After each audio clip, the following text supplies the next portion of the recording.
Alhamdulillahirabbil alamin wassalatu wassalamu ala asrafil anbiya'i wal mursalin sayyidina wa maulana Muhammad wa ala alihi wa sahbihi ajma'in. Allahumma shalli wa sallim ala sayyidina Muhammadin salatan taftahu biha lana futuhal arifin wa tufaqqihuna biha fid din wa ala alihi wa sahbihi. Allahumma shalli wa sallim ala sayyidina Muhammad miftahi babi rahmatillah adada ma fi ilmillah salatan wa salaman da'imaini bidawami mulkillah wa ala alihi wa sahbihi. Assalamualaikum warahmatullahi wabarakatuh. Saudaraku yang dirahmati Allah, sering kita diuji kesabaran kita dalam hidup ini. Ada 3 jenis sabar yang perlu kita perhatikan, dan juga kalau kita tahu fadilah dan manfaat kesabaran ini begitu besar, kita akan menjadi orang yang lebih sabar insyaallah. Mari kita dengarkan 3 jenis sabar tersebut dan apa saja fadilahnya. Semoga bermanfaat. Assalamualaikum warahmatullahi wabarakatuh.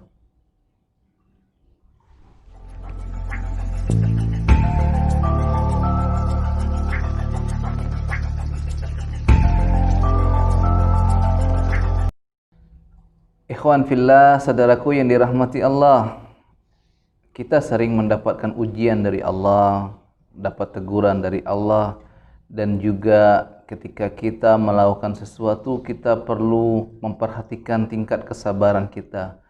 Ada jenis sabar yang perlu kita perhatikan. Yang pertama, sabar dalam ketaatan.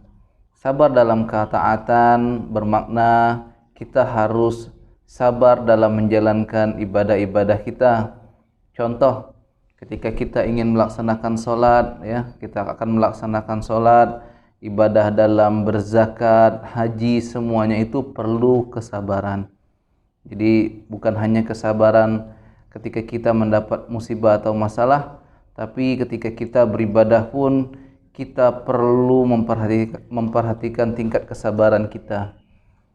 Di sini kemarin pengajian dari yang saya dengar, dan Ustadz itu mengkaji sebuah kitab. Orang yang sabar dalam ibadah akan mendapatkan 300 derajat kebaikan. 1 derajat itu jaraknya antara bumi dan langit. Nah, bayangkan betapa besarnya tingkat kesabaran, pahala kesabaran untuk orang yang melakukan ibadah. Kita sholat jangan terburu-buru, sabar ya. Karena kadang kita di sela-sela kesibukan kita perlu melakukan ibadah yang perlu dan wajib kita lakukan. Ketika kita sedang rapat, kita perlu bersabar, kita harus menghentikan dulu sebentar rapat kita. Tidak ada panggilan yang lebih besar dari panggilan Allah. Allahu Akbar, Allahu Akbar. Rapatlah dulu, pergilah sholat dulu, nanti bisa dilanjutkan kemudian rapatnya. Kemudian ketika kita ingin melaksanakan atau memberi zakat atau memberikan sedekah, maka ada kesabaran di situ. Kenapa? Pada waktu kita memberikan sebagian harta kita ke jalan Allah, kadang hati kita tergoda oleh setan. Wah, nanti hartamu berkurang. Padahal sebenarnya harta kita bertambah ketika kita bersedekah. Maka di situ perlu kesabaran. Jadi saudaraku yang dirahmati Allah, kesabaran dalam ibadah itu perlu kita asah ya. Terus kita asah dan asah, terus diasah. Kesabaran dalam menjalankan ibadah sholat, jangan terburu-buru membaca surat-suratnya. Tenangkan hati kita ya. Bacalah ayat-ayat yang ada di dalam sholat itu dengan khusyuk, dengan tartil, dengan bacaan yang betul. Itu insya Allah akan mendatangkan ketenangan untuk kita. Kemudian sabar yang kedua yang lebih tinggi derajatnya adalah sabar ketika kita hendak melakukan maksiat ya. Ketika kita tergoda oleh setan, kita ingin melakukan maksiat, misalnya ada pandangan-pandangan yang tidak bagus untuk kita. Orang yang di pinggir jalan yang bukan muhrim berpakaian seksi, nah itu akan hati kita akan tergoda untuk melihat itu. Maka kita harus menjaga hati kita agar tetap sabar. Jangan kita melihatnya. Kalau memang berpapasan yang tidak sengaja, yang pertama dimaafkan. Tapi kalau sudah yang kedua, sudah kedipan mata yang kedua, itu akan menjadi dosa untuk kita. Maka kita harus berusaha untuk menjaga hati kita dari sabar untuk berbuat maksiat. Contoh ketika kita ingin menggibah orang lain atau membicarakan keburukan-keburukan orang lain, walaupun itu betul.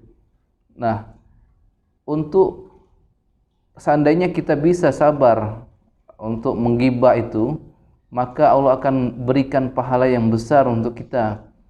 Sabar untuk orang yang melakukan maksiat, di dalam kajian kemarin dikatakan akan mendapatkan 600 derajat kebaikan, yang dimana 1 derajat kebaikan itu antara bumi dan langit jauhnya.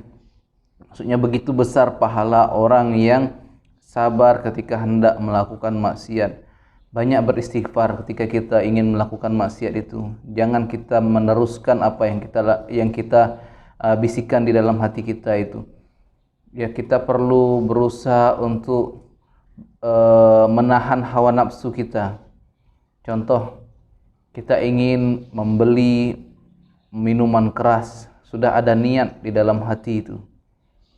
Tapi niat yang buruk kalau kita belum melaksanakan, belum terhitung dosa. Makanya ketika kita ada niat yang buruk tersebut, kita bersabar, istighfar kepada Allah, minta ampun, bacalah la haula wala quwata illa billah. Tidak ada upaya untuk kita melakukan hal-hal tersebut. Kita minta perlindungan dari Allah Subhanahu wa taala. Jadi sabarlah dalam ketika hendak melakukan maksiat kepada Allah. Kemudian sabar yang ketiga adalah derajat yang lebih tinggi lagi, sabar ketika kita mendapat musibah. Tidak ada manusia yang tidak diuji oleh Allah di hidup ini. Semua manusia termasuk para nabi diuji oleh Allah. Itu agar apa? Agar kita lebih ingat kepada Allah. Ketika kita diuji oleh Allah, apakah kita kembali ke jalur kanan atau ke jalur kiri? Nah, jalur kanan ini maksudnya kita semakin dekat kepada Allah, ternyata sadar semua yang terjadi di dunia ini adalah atas izin Allah. Kalau kita ingat Allah, Dia akan menjadi ujian untuk kita. Tapi ketika kita mengeluh, berkeluh kesah dengan segala ujian, tidak sabar, maka itu menjadi azab untuk kita.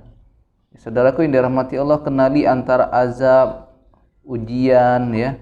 Kita harus paham itu. Kalau kita semakin dekat kepada Allah, Dia menjadi ujian untuk kita. Tapi kalau kita semakin jauh kepada Allah, itu akan menjadi azab untuk kita. Kalau kita dikasih oleh Allah, contoh kita mendapatkan musibah, tabrakan atau kecelakaan, motor rusak, mobil rusak, kita diberikan kesabaran oleh Allah, maka kesabaran yang di awal itu akan bernilai besar daripada sabar setelahnya. Nah, di situ Ustaz itu mengatakan, seandainya kita terkena musibah, di awal kita terkena musibah itu kita sabar, maka pahalanya sampai 700 kali derajat lebih tinggi dibandingkan sabar-sabar yang sebelumnya. Karena apa? Perlu perjuangan menahan emosi kita, amarah kita, ketika kita mendapatkan musibah itu. Contoh lagi, ketika ada keluarga kita yang meninggal dunia, memanglah sedih, tapi ketika kita melatih kesabaran kita baca inna lillahi wa inna ilaihi rajiun, tetap tegar, sabar, dan kita mendoakannya yang telah meninggal itu. Insya Allah itu menjadi lebih baik daripada kita meraung-raung, menangis tak henti-hentinya tanpa kita memikirkan, tanpa kita berdoa untuknya. Saudaraku yang dirahmati Allah, jadi 3 jenis kesabaran tersebut, perhatikan baik-baik. Yang pertama, sabar ketika kita hendak melakukan ibadah, sabar. Kita akan melaksanakan ibadah, sabar. Mau sholat kita harus sabar. Kita pakai pakaian yang bagus, kita memberikan yang terbaik sebagai bentuk kecintaan kepada Allah. Orang yang sabar adalah orang yang selalu bersama Allah. Innallaha ma'as sabirin. Jadi sesungguhnya orang-orang yang sabar itu akan bersama Allah. Allah bersama orang-orang yang sabar. Jadi kalau kita bisa melatih kesabaran kita, insya Allah akan menjadi tentram hati itu karena Allah bersama kita. Sabar yang kedua adalah sabar ketika hendak bermaksiat. Yang ketika kita hendak bermaksiat, bacalah istighfar, la haula wala quwata illa billah. Kita minta ampun kepada Allah agar kita tidak melakukan hal tersebut. Kemudian yang ketiga adalah sabar ketika kita mendapatkan musibah, ujian dari Allah Subhanahu wa taala. Kembalilah kepada Allah dan kita serahkan kepada Allah. Karena kita yakin Allah bersama kita, kita akan menjadi lebih tenang dan kita mudah menghadapi ujian tersebut. Kalau kita lulus ujian itu, kita akan naik kelas. Tapi kalau kita tidak lulus, jangan berputus asa, terus minta kepada Allah. Nah, kalau yang masalahnya adalah ketika kita berputus asa, ketika kita mendapatkan ujian atau musibah dari Allah Subhanahu wa taala. Semoga yang sedikit ini bermanfaat. Jangan lupa like, subscribe, dan share agar dakwah kita sampai kepada teman-teman kita yang lain. Subhanallah wa bihamdihi, subhanakallah wa bihamdika, asyhadu an la ilaha illa anta, astaghfiruka wa atubu ilaik. Assalamualaikum warahmatullahi wabarakatuh.